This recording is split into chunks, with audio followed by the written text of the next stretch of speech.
Olá, turma. Estamos entrando em mais uma semana de atividades remotas com o nosso componente Projeto de Vida. Para essa semana, nós iremos trabalhar uma aula sobre fundamentos da educação financeira, certo? Vocês poderão acompanhar na página 1 da apostila que vocês receberam na escola, a apostila do mês de maio, certo? Essa será a nossa terceira apostila.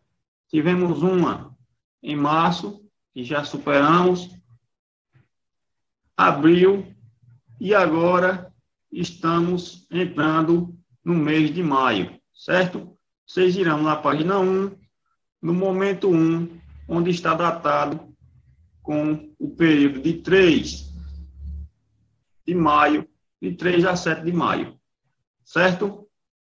Vamos lá. De início, é importante a gente entender o que é a educação financeira. Provavelmente, vocês não ouviram falar muito ou bem detalhado sobre esse assunto. O que é educação financeira? A educação financeira é um meio de ensinar e auxiliar as pessoas a gerenciar seus rendimentos. O que são os seus rendimentos? O que você ganha, certo? Aquilo que você recebe por alguma atividade, certo? Pode ser chamado de salário, pode ser chamado de remuneração, ok? Além disso, o conceito busca formas de aumentar a renda, ou seja, você aumentar os seus ganhos mensais, reduzir despesas e ajudar as pessoas a decidir pelos seus melhores investimentos. Então, a educação financeira nada mais é do que a busca pelo uso racional do seu dinheiro, ok? E aí entramos na questão de por que a educação financeira é tão importante. Uma pessoa com uma boa educação financeira começa por se organizar financeiramente, concordam? Se você sabe gerenciar o seu dinheiro, os seus rendimentos, você vai ter organização financeira, ok? Ela sabe quais são suas receitas, ou seja, o que entra, todo o dinheiro que entra nos seus rendimentos, a gente chama de receitas. Suas despesas, o que você precisa gastar, a saída de dinheiro, você chama de despesas. E não menos importante, que sua principal despesa precisa ser o seu eu do futuro. O que é que ele quer dizer com isso aqui? Que você precisa sempre pensar que suas despesas necessitam ser racionais, pensando sempre no seu futuro, organizando sua vida financeira com o objetivo de ter um futuro cada vez melhor. Então, o primeiro item da sua lista de despesas é ela mesma. Sempre que você faz uma lista de despesas do que você precisa comprar, é importante você estar antenado com a importância daquilo que você está comprando. Caso contrário, isso irá prejudicar o seu futuro. Se você gasta naquilo que você não precisa, você vai estar desperdiçando dinheiro. Consequentemente, isso irá afetar a sua saúde financeira. Ok? E aí entramos na história do dinheiro. O dinheiro, como era o dinheiro? Será que ele foi sempre assim? Será que ele vai continuar sendo assim? Já pararam para pensar nisso? O dinheiro foi criado para facilitar o quê? As trocas comerciais. Quando estas ficaram mais complexas, a princípio, as permutas ou as trocas eram baseadas na quantidade de tempo de trabalho gasto para produzir a mercadoria. Por exemplo, um pescador dava sua pesca do dia em troca da colheita obtida em um dia por um agricultor. Certo? Antes do dinheiro, as pessoas trocavam as mercadorias de acordo com o trabalho e a necessidade. Por exemplo, o pescador, ele tinha para oferecer peixe, mas a sua família não necessitava somente de peixe, necessitava de outros produtos para satisfazer as necessidades básicas. Então, ele ia até esse ambiente de trocas para oferecer a sua pesca em troca de outros produtos, como feijão, como arroz, certo? E essa troca era estabelecida de acordo com a necessidade e com o tempo de trabalho de cada um. Isso gerava muita burocracia, muita divergência. Então, foi discutida uma maneira de se criar um dinheiro, alguma coisa que fosse equivalente àquele produto, que tivesse uma equivalência universal.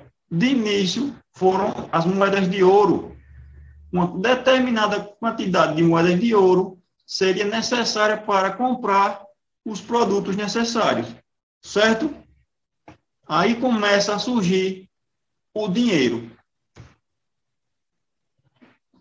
Com o surgimento do dinheiro, as pessoas começaram a acumular riqueza, pois eles não mais trocavam somente aquilo que necessitavam. Eles também vendiam seus produtos e acumulavam moedas.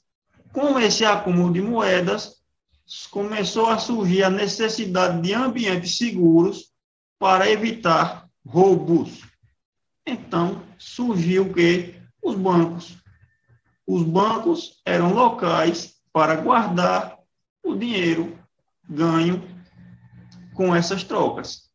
Os negociantes de ouro e prata, por terem cofres e guardas ao seu serviço, passaram a aceitar a responsabilidade de cuidar do dinheiro de seus clientes e dar recibos escritos das quantias guardadas. Você ia até o banco, guardava uma determinada quantidade de dinheiro e recebia ali um recibo informando quanto você tinha guardado, certo? Esse foi o primeiro papel do banco em seu surgimento.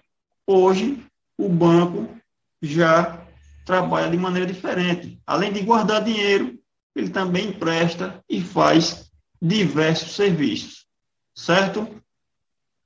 Ainda sobre a questão do dinheiro, nós passamos de trocas robustas, né? Trocas sem a existência de papel moeda. Posteriormente, tivemos a troca através da emissão de papel. Atualmente, nós temos uma grande presença de cartões. Você tem um determinado valor no banco, você vai lá, passa o cartão e o valor é debitado automaticamente da sua conta. E dizem, já existe uma tendência do dinheiro ser substituído por criptomoedas. Moedas que estão lá nas bolsas de valores e você compra essas moedas e ela gera renda automática. Por exemplo, você compra R$1.000 em criptomoeda. Daqui a um ano, ela pode estar valendo mais de 1.000 ou menos de 1.000. Isso se chama investimento em ações, certo? Mas o que interessa aqui, nesse momento, para a gente, é entender que o dinheiro foi criado com a intenção de facilitar as trocas, certo? E com o acúmulo de dinheiro, surgiu a necessidade de quê? Dos bancos, ok? Para guardar o dinheiro daquelas pessoas que começavam a acumular grandes quantias, ok? consumo sustentável. Diante desse cenário de trocas, de trocas e também da importância da educação financeira, é necessário também entender o consumo sustentável, pois é importante você consumir de maneira racional, evitando desperdícios, evitando comprar aquilo que não é necessário. Consequentemente, você não desperdiça seu dinheiro e também gera menos impactos na natureza, porque o consumo sustentável é aquele que envolve a escolha de produtos que utilizam menos recursos naturais em sua produção, que garantiram emprego decente aos que os produziram e serão facilmente reaproveitados ou reciclados. Então, na escolha dos seus produtos, durante suas compras, é interessante você escolher produtos com essas características, que utilizam menos recursos naturais, que empregaram mão de obra decente, que são reaproveitados ou reciclados. Você pode dizer, onde é que eu encontro essas informações? Sempre você vai ter lá no produto um registro. Aquele registro autoriza o produto e garante que ele foi fiscalizado desde a sua produção até a chegada no supermercado. Quando ele tem aquele registro do Ministério, seja da Agricultura, Ministério do Meio Ambiente, certo? Aquelas informações nutricionais, tudo isso garante o uso dos recursos naturais, o emprego de mão de obra, pois o Ministério da Agricultura garante que aquele produto foi fiscalizado, e a questão da reciclagem, você vai ver a sua necessidade e se você poderá posteriormente reciclar aquele produto, certo? Aí você estará trabalhando com consumo sustentável, ok? E o processo de produção é mais um conceito que entra no nosso trabalho sobre educação financeira. O que é a produção? É a transformação da natureza da qual resulta bens de consumo que vão satisfazer as necessidades do homem. Em resumo, a produção é a transformação da matéria-prima em produtos industrializados, certo? Portanto, produzir é dar uma nova combinação aos elementos da natureza. É você utilizar aqueles elementos que tem na natureza e agregar valor a ele, certo? Por exemplo, um celular, ele não é encontrado na natureza, concorda comigo? Mas, quando a indústria recebe as matérias-primas deste celular, ela consegue unir os bens e transformar a natureza em um produto, que nesse caso é um celular, certo? Ao viverem em sociedade, as pessoas participam diretamente da produção, da distribuição e do consumo de bens e serviços, ou seja, participam da vida econômica da sociedade. A gente, ao conviver em sociedade, participamos diretamente dessa produção. Concordam? Alguém está produzindo para ser distribuído para que nós possamos consumir. Certo? Lá no passado, a produção era entregue diretamente ao consumidor, certo? Mas com o surgimento das indústrias, você tem agora agregação de valor, você transforma a matéria-prima em algo industrializado. Consequentemente, você precisa percorrer grandes distâncias para distribuir aquele produto que vai ser consumido por alguém. Por exemplo, aqueles produtos que você compra no supermercado, alguns deles, ou a maioria deles, percorrem grandes distâncias, desde a produção até o consumo. Essas distâncias são percorridas através de quê? Do transporte dessas mercadorias, certo?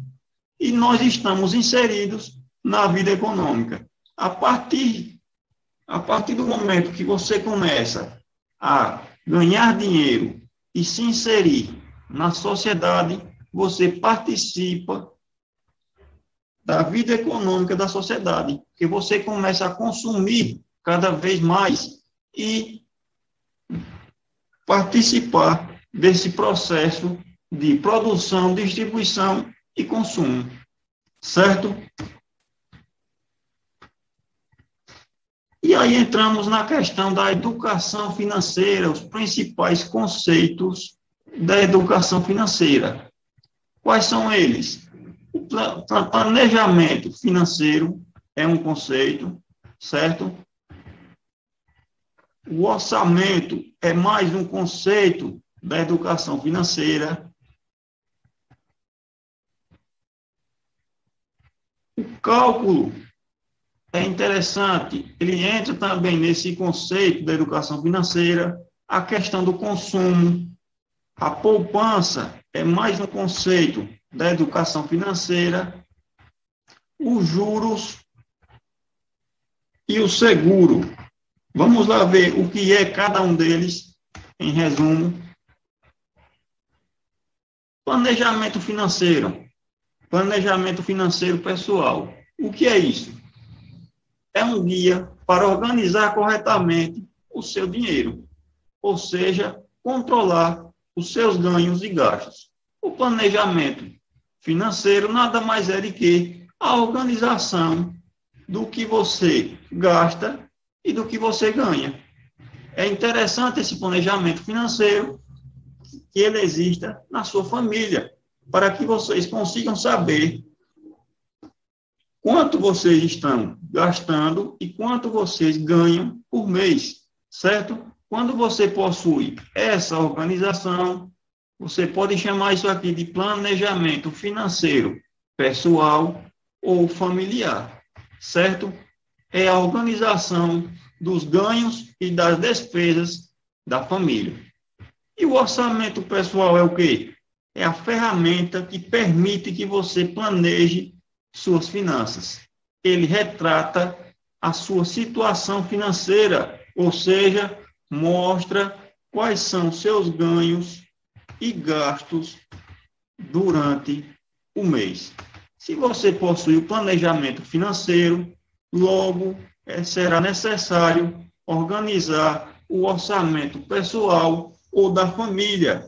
Você anotar tudo aquilo que você está gastando durante o mês. Por que é necessário você anotar esses gastos? Porque assim, em uma situação de pode acontecer que você esteja gastando demais e com essas anotações você poderá saber aquilo que está sendo, aquilo que poderá ser cortado desse orçamento, certo? Para que a família ou a pessoa consiga organizar melhor o seu orçamento, certo? Quando você soma todos esses gastos e diminui por aquilo que você está ganhando, a conta deve ser sempre positiva, certo? Caso contrário, se você gasta mais do que o que você ganha, você terá um endividamento, certo? Por isso é necessário saber o que você está gastando e se aquilo é realmente importante para você ou a sua família. Isso só é possível se você tiver um orçamento familiar ou pessoal, certo? cálculo de valor aproximado. O que é isso? É a avaliação aproximada que se realiza sobre alguma coisa, estimativa de prejuízos, ganhos, lucros e despesas. Então, esse cálculo nada mais é do que a estimativa do que você irá gastar ou ganhar durante determinado período. Com essa estimativa, você conseguirá saber se poderá realizar algum sonho que você busca. Por exemplo, você sonha comprar determinada coisa, sonha fazer determinada viagem. Para isso, você necessita de quê? De dinheiro. Então, você fará uma estimativa de quanto tempo você levará para alcançar essa meta, certo? Organizando seus ganhos, seus lucros e suas despesas, certo? Quando você subtrai as despesas do que você ganhou, você poderá ter lucros ou prejuízos, certo?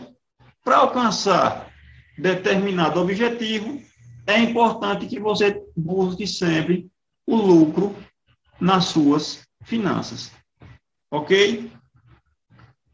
O consumo, o que é o consumo? É o ato de comprar, que está diretamente relacionado a quê? A necessidade, certo? Você consome porque necessita de ter determinada coisa ou produto, a necessidade ou a sobrevivência. Quando se trata de consumismo, essa relação está rompida, ou seja, a pessoa não precisa daquilo que está adquirindo. O consumo, a gente já sabe, é quando a gente vai buscar algo que é necessário à nossa sobrevivência. Sem aquilo, a gente não conseguirá passar, certo? Já o consumismo é uma relação de comprar ou consumir aquilo que é supérfluo, aquilo que não é necessário para aquele momento. Quando a gente entra no consumismo, a gente já vai estar voltando para aquela questão de que do consumo sustentável. Se você é uma pessoa consumista, você já vai estar atrapalhando o meio ambiente, pois você estará consumindo demais. A sua pegada ecológica que a gente estudou lá em março, ela vai ser uma pegada ecológica acima da média e irá prejudicar o desenvolvimento sustentável, certo? Então, é necessário que a gente consuma aquilo que realmente é importante para nós, certo? Porque o consumismo atrapalha tanto a sua vida financeira quanto a vida do planeta, certo? E a poupança? O que é a poupança? É a parcela da renda ou do patrimônio que não é gasto ou consumido no período em que é recebido e, por consequência, é guardado para ser utilizado no momento futuro. Então, a poupança é aquilo que sobra do seu faturamento mensal, da sua renda mensal. Consequentemente, você vai poupar ela, você vai guardar em um determinado lugar para utilizar no futuro. Muitas pessoas se utilizam dos bancos, vai lá, coloca na poupança e recebe uma remuneração pequena sobre aquele rendimento, sobre aquela poupança. Outras pessoas buscam investir seus rendimentos para retirar ele em um momento que seja necessário, certo? A poupança só é possível se você tiver essa organização financeira, pois você conseguirá guardar os seus rendimentos, certo? E os juros? Os juros já entram nessa questão que a gente falou. Os juros são calculados invariavelmente sobre um capital inicial. Capital já é o dinheiro que você investe.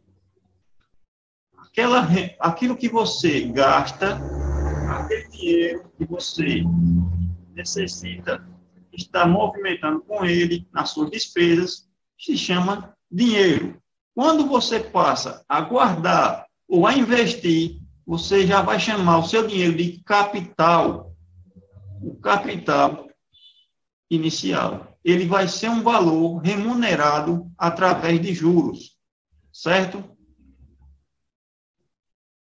Capital, ele sempre vai receber remuneração, certo? É um dinheiro que trabalha para ele mesmo, gerando mais dinheiro. Para descobrir o quanto de juros será cobrado em uma situação de empréstimo, por exemplo, você precisa saber a taxa de juros e o prazo de pagamento. Portanto, juros é igual à remuneração do valor emprestado, certo?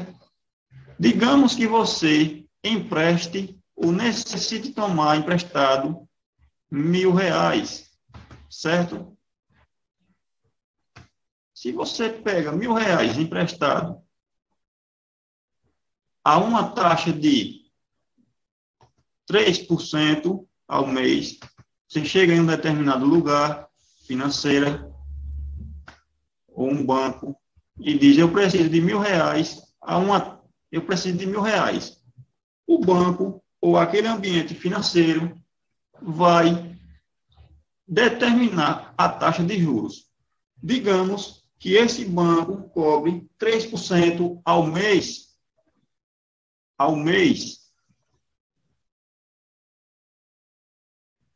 A letra está feia, né? 3% ao mês. Então, cada mês que você ficar com esse dinheiro, você irá pagar uma taxa de 3%. Se você ficar somente um mês com esse dinheiro, você vai pagar R$1.030, certo?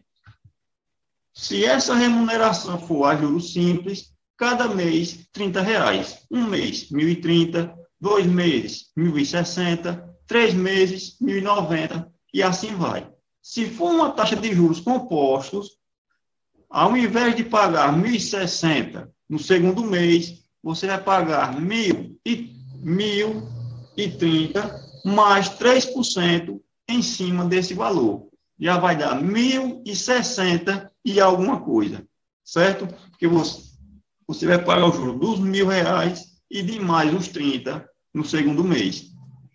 Por isso é interessante a questão da organização financeira, para você ou sua família sempre ter condições de fugir dos bancos e dos empréstimos, certo?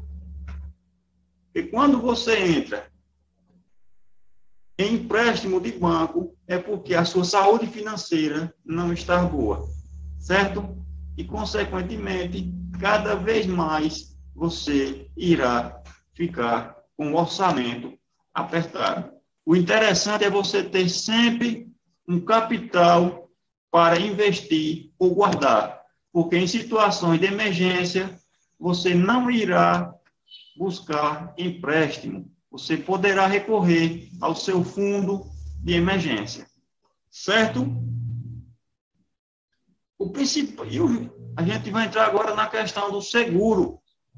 O que é o seguro? O principal objetivo do seguro é o de prevenir que ocorram acidentes, orientando o segurado sobre as medidas de proteção a serem adotadas. Com o desenvolvimento das relações, surgiram também os seguros, porque as pessoas perceberam que acidentes ocorriam, sejam no trânsito, sejam acidentes no ambiente de trabalho. Com isso, surgiram empresas especializadas em seguro, certo?